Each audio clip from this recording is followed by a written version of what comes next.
Have you ever had that specific moment where you're staring at your screen and you are genuinely terrified to click a button? Oh, absolutely. Everyone knows that feeling. Right. You know the exact feeling I'm talking about. You're working in a shared team document, or I don't know, maybe you're finally getting around to updating a piece of software that you rely on literally every single day to do your job. Yeah, the one you keep hitting remind me tomorrow on. Exactly.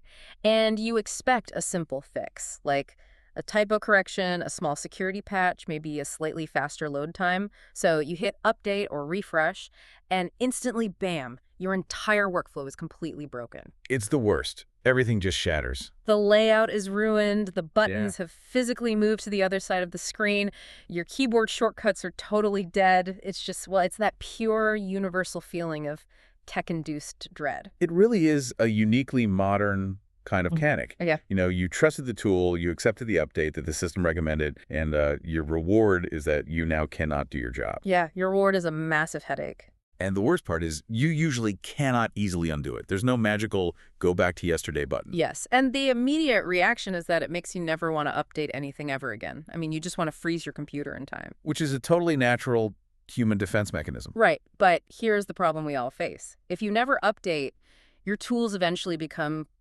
obsolete, slow, and totally insecure. So today, we are unpacking this fascinating paradox in the world of digital design and software. It's a really critical issue for anyone working on a team today. It really is. I was reading this incredibly insightful piece recently, dated March 1st, 2026, by Tobias Reidenhag. He's the head of design over at Intunio. Right, the UX design and development studio based in Gothenburg, Sweden. Exactly. And the article is called Versioning Stability in a Changing Design System, or I guess in its original Swedish, Versioning Stabilitet i ett Designsystem som förändras. It is a brilliant piece of writing because Reidenhag isolates a fundamental tension that, literally every single tech company and really any collaborative team struggles with constantly. Okay, so what's the core mission of this deep dive today? What are we trying to figure out? Well, he lays out this reality. A design system must be completely stable to be trusted by users. If it feels fragile, people will just abandon it. Makes sense. Nobody wants to use a broken tool. Right. Yet it must constantly change to remain relevant and useful.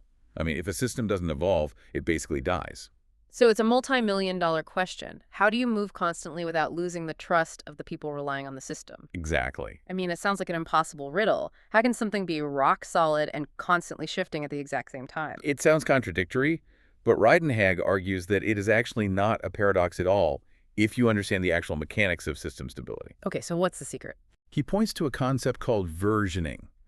And we're going to decode how this works because versioning is way more than just slapping a random string of numbers on a software release. It goes way deeper than that, right? Oh, much deeper. It goes way past just technical bookkeeping. It is fundamentally a psychological tool. A psychological tool. Okay, I love that. But to understand why versioning is the ultimate solution, we first have to examine the breaking point.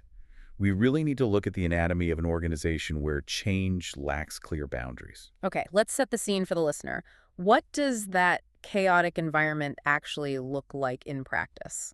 Let's use the everyday scenario that Intunio outlines in the article.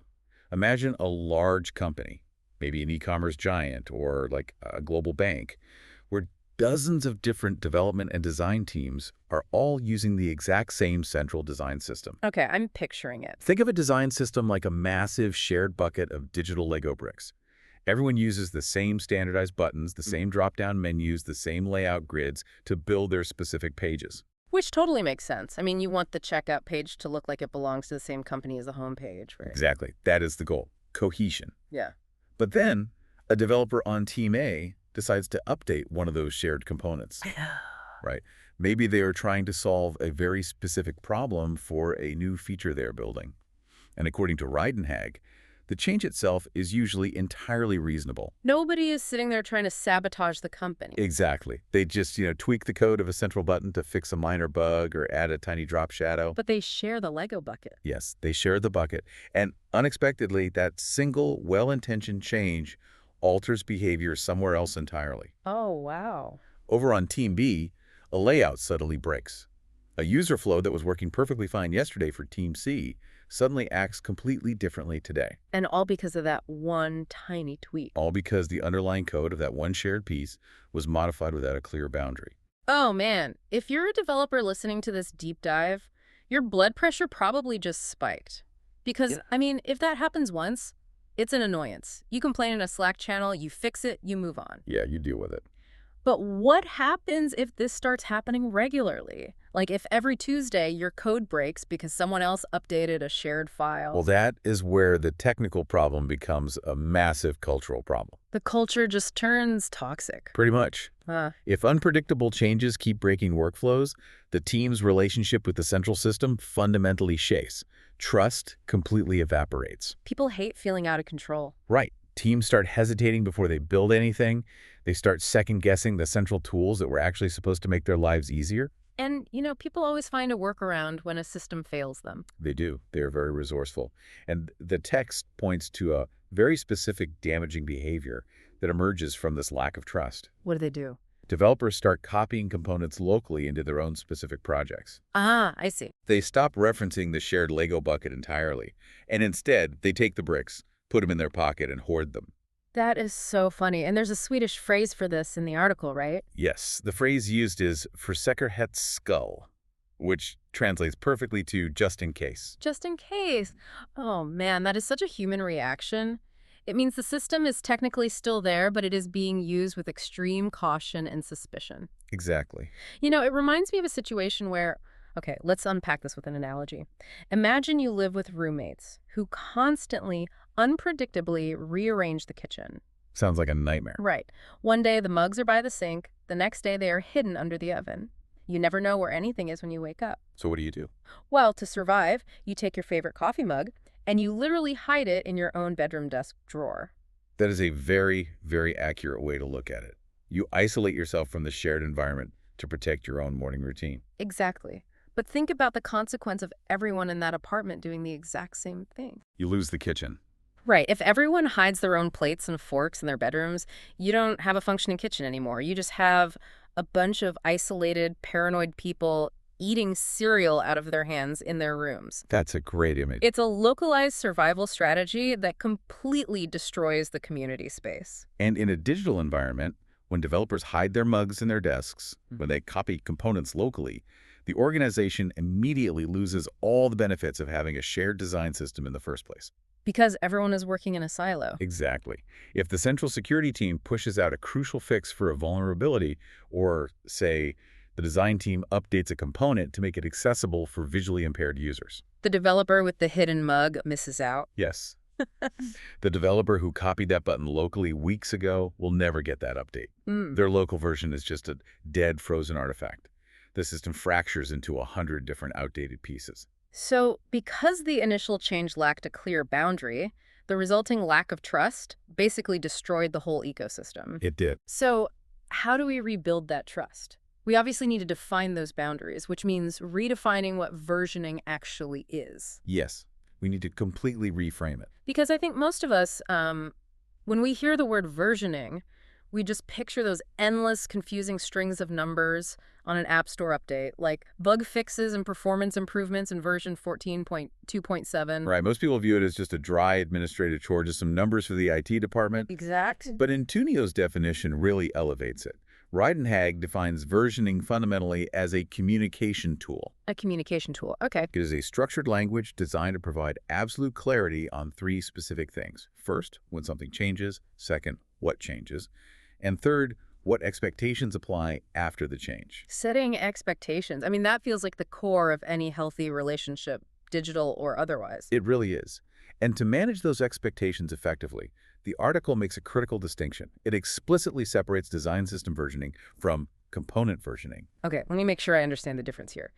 Design system versioning is the macro level, right? And it's the big picture. It's the state of the entire ecosystem at a given time. The overarching patterns, the guiding principles, like the holistic view of the whole Lego bucket. Spot on. Whereas component versioning is microscopic. It's tracking the evolution of just one individual piece, like the submit button. That is an excellent summary. Yeah. But it raises a much deeper issue about what we are actually tracking. Yeah. We need to look at what kind of changes actually require this strict level of communication? I'm really glad you brought that up, actually, because I have a strong assumption here that might be wrong. Okay, let's hear it. When we talk about what frustrates a user or breaks a design, aren't people mostly annoyed by sudden visual changes? It's a common thought. Like, if I log into my banking app and suddenly the logo is entirely different, the font is weird, and the primary brand color went from dark blue to neon green, I'm going to be completely disoriented. You'd probably think you were hacked. Exactly. Isn't that the primary thing versioning needs to protect against? It is a very logical assumption, but the text actually explicitly corrects this misconception. Really? Yeah. Reidenhag points out that visual adjustments rarely cause the systemic catastrophic problems we are talking about here. Wait, really? But they're so annoying. They are annoying. A color change from blue to green might be visually jarring for a day or two, but it does not break the underlying code. It does not prevent the user from transferring money or completing their task. Okay, I see. So if visual changes aren't the real villains pulling the system apart, what actually breaks a workflow? The elements that absolutely demand strict versioning are usually totally invisible to the naked eye. The text highlights changed behaviors, adjusted interaction patterns, and specifically updated contracts between the component and the user. Contracts. Okay, that sounds very legalistic. What is a digital contract in this context? Think of a contract in software as a strict promise between two pieces of code. A promise. Got it. When a developer places a central component, like, say, a date picker, into their project, the central design system is making a firm promise. It says, if you input a standard date format, like month, day, year, I promise to output a nicely formatted visual calendar. That makes perfect sense. I give you X, you promise to give me Y. Yes. Now imagine the central team updates that date picker. They don't change how it looks, but they change the underlying requirement. Uh-oh. Now, the component silently requires a time zone input as well in order to function. Oh, I see where this is going. If the developer doesn't know about that new requirement, their existing code will only send the month, day, and year. The component will receive incomplete data, panic, and completely crash. The contract was broken. Oh, wow. So it's not about the paint job, it's about the engine. That's a great way to put it. Like, if you repaint my car neon green overnight, I might be annoyed, but I can still physically drive to work. But if you rearrange the engine block without telling me, the car literally explodes when I turn the key. That is the perfect distinction. Yeah. And because behavioral changes are what actually cause the explosions, developers desperately need a shared vocabulary to communicate the severity of a change before anyone turns the key. We need a way to tell people, hey, this update is just a new paint job, versus, hey, we completely rebuilt the engine block, please read the manual. Exactly. And this brings us to the concept of breaking changes. A breaking change is an update that does not just passively refine a system. It requires the user to actively adapt their own work. Actively adapt, like going in and fixing the code. Yes, if you do not go into your code and manually add that new time zone requirement we just talked about, your project will shatter. But, I mean, not all updates are breaking changes, right? Some really are just minor tweaks. How do they communicate the difference to the teams? The industry standard, which Intunio relies on, is called semantic versioning. Are those the strings of numbers I mentioned earlier? Yes, like 2.1.1. It is called semantic because the numbers are not just a chronological timeline. The numbers themselves contain distinct meaning and intent. The position of the number changing tells you exactly how much pain the update might cause you. Reidenhag stresses that we shouldn't view these numbers as a bureaucratic filing system, but as a shared mental model. Okay, here's where it gets really interesting. Let's decipher this semantic code. How does this mental model actually work in practice? It operates in 3 tiers: patch, minor, and major. Let's start with the smallest level, the patch. Okay. In semantic versioning, this is the third and final number. So if a system moves from version 2.1.0 to 2.1.1, that is a patch. Just that tiny last number. Right. The text defines this as pure corrections and refinements, fixing a spacing issue, or correcting a small bug where a button didn't hover correctly. Okay, if we translate this out of tech jargon and into our everyday kitchen analogy, a patch update is basically like fixing a leaky faucet. That is a very apt comparison. The sink still works exactly the same way it did yesterday. The hot water is still on the left, the cold is still on the right. You don't have to learn any new behaviors or read a manual. Someone just came in and tightened a valve so it stops dripping. Exactly. You might not even notice the change happen, but the kitchen is undeniably better. Precisely. Now, stepping up from that is a minor update. This is the middle number changing, moving from version 2.0.0 to version 2.1.0. Okay, the middle one. The text defines a minor update as expanding functionality without breaking anything that currently exists. It introduces a new variant or property, Yeah. but it is entirely backwards compatible. Backwards compatible, which means it's voluntary, right? That is Yeah. a crucial distinction. It is. So, sticking with our kitchen, a minor update is like the landlord installing a brand new high-tech dishwasher right next to your sink. It is a significant addition and obviously highly useful. Right. It's a massive upgrade. But, and this is why it's not a breaking change, if you are stubborn or if you are in a rush to get to work, you can completely ignore the dishwasher. You don't have to touch it. You can keep hand washing your coffee mug in the sink exactly the way you always have. The old workflow still functions perfectly. The new tool is there if you want it, but it is not forced upon you. It offers new capability without destroying the old contract. But then we reach the top tier, the major update. The big one. This is when the very first number changes, moving from version 1.0.0 to version 2.0.0. The text describes a major update as a fundamental change. It introduces a new behavior in a central component that requires you to adapt your existing flows. This is the breaking change. Okay, so the major update, let's see. Is this like the landlord coming in and moving the entire plumbing system from the kitchen into the living room? Because that would absolutely force me to completely change how I make dinner. That captures the disruption, sure, but let's refine that analogy to better match the mechanics of a digital contract breaking. Okay, how so? It is less about moving the room and more about changing the fundamental connection points. Think of a major update, like the landlord coming in and changing the shape of every wall outlet in your apartment from a two-prong plug to a three-prong plug. Oh, I see. My coffee maker still works perfectly fine. The electricity in the wall is still there. But the connection contract is broken. You physically cannot plug your appliance into the wall anymore without actively going out, buying an adapter, and changing your setup. Wow. The underlying requirement changed. You are forced to actively adapt your workflow, otherwise you simply have no coffee. That is brilliant. The appliance works, the wall works, but the plug doesn't fit. You have to actively intervene. Yes. And I mean, you can see why communicating these three levels is so absolutely vital for a team's sanity. If a developer thinks they are just getting a patched, leaky faucet, but they actually wake up to find all their wall outlets have changed shape, they are going to be furious. Completely furious. Their code will crash, their deadlines will blow up, and they will lose all trust in the central team. And we are right back to them hoarding their coffee mugs in their desks. Yeah. This is why semantic versioning is essentially a warning system. It gives them a heads up. It allows a user to look at the required update and make an informed decision. They can say, I have 5 minutes to deal with a leaky faucet today, so I will install the patch. But I do not have the time or budget this week to rewire all my appliances. I will intentionally delay the major update. Which actually brings up a massive logistical question for me. Okay. How does this physically play out in a massive organization? You might have 50 different development teams, hundreds of designers, all working on different products, moving at totally different speeds. If everyone gets to choose when they update, isn't that just organizational anarchy? It sounds chaotic, I know, but this is where versioning transforms from a theoretical concept into a practical lifeline. When versioning is implemented correctly, change stops being this diffuse, scary thing that just happens to a team out of nowhere. Right. It becomes communicable, and most importantly, in the short term, it becomes optional. Okay, let's really dive into that. Reidenhag describes a scenario of parallel living. He says that in larger environments, multiple versions of a design system physically live in parallel during certain periods. Yes. So Team A might be completely safe and happy running their project on the old version of 1.0. Meanwhile, Team B is pushing boundaries and building a new product on the brand new version 2.0. And the text is incredibly firm on this point. This parallel existence is not a failure of the design system. It is a normal, healthy, and intended state.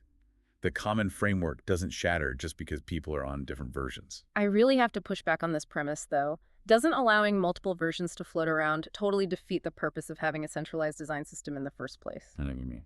Well, I thought the entire goal of a central system was to force everyone to be perfectly synchronized so the company's software looks and behaves exactly the same way at the exact same time.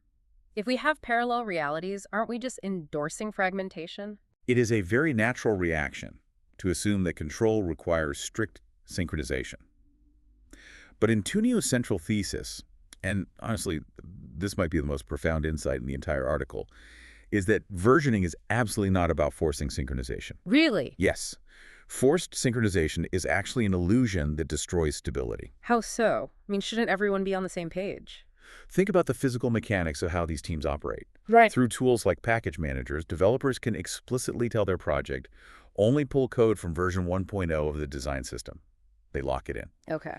Trying to force everyone to update to version 2.0 at the exact same moment is what causes the explosions. Ah, Team yeah. A might be in the final 2 weeks of launching a massive multi-million-dollar new product. They literally cannot afford a single breaking change or unexpected bug. They need absolute lockdown stability. In a frozen environment. Exactly. Inversely, Team B might be at the very beginning of a 6-month project where they actively want the newest cutting-edge components. So, if the central team forces a synchronized company-wide update, they are actively sabotaging Team A's launch. Precisely. They are prioritizing a false sense of neatness over actual functionality.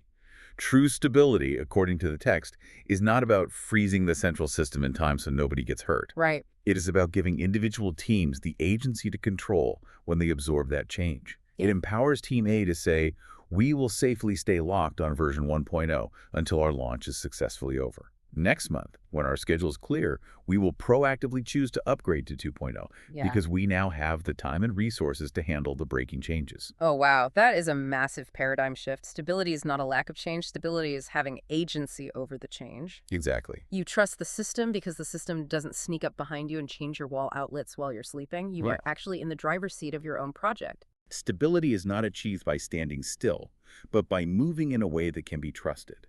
That is the core philosophy Intunio is presenting here. A design system, as Reidenhag notes, is never truly finished.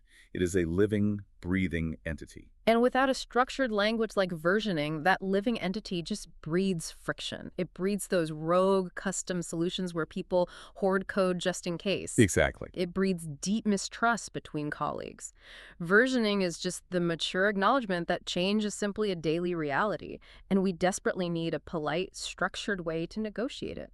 It is the difference between a hostile environment where things break randomly and a predictable environment where teams feel supported and informed.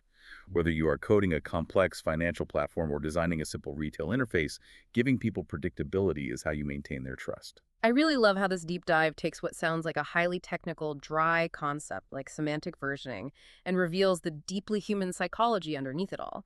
Because at the end of the day, it is entirely about expectation management.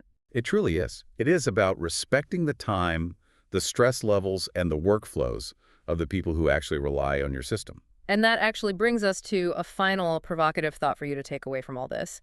If versioning is ultimately just a communication framework for managing expectations during periods of change, how could you apply a versioning system to your own interpersonal relationships or your team dynamics at work? That is a very compelling angle. We often alter our own personal rules or boundaries without warning the people around us. Right. Think about it. When you introduce a new habit or a new rule for your household or your team, are you communicating the severity of that change? Most people don't. Are you telling them, hey, this is just a minor patch, I'm drinking a different brand of coffee in the morning, nothing else changes? Or are you springing a major breaking change on them without any warning like, hey, I've decided I'm only communicating via email from now on. I will never answer my phone again. If you do the latter without communicating it properly, you are completely breaking their workflow. You are changing the shape of the wall outlets without giving them a chance to buy an adapter. Yes, you are going to create massive friction and you are going to lose their trust. So maybe before we change the rules of engagement in our own lives, we need to ask ourselves, are we issuing a minor patch or are we launching a major version 2.0? And have we given the people around us the time to adapt? That's a great question to leave on. Because the next time you find yourself terrified to click update or terrified to navigate a shifting relationship, remember the lesson from Intunio. We don't need things to stand still. We just need them to move in a way we can trust.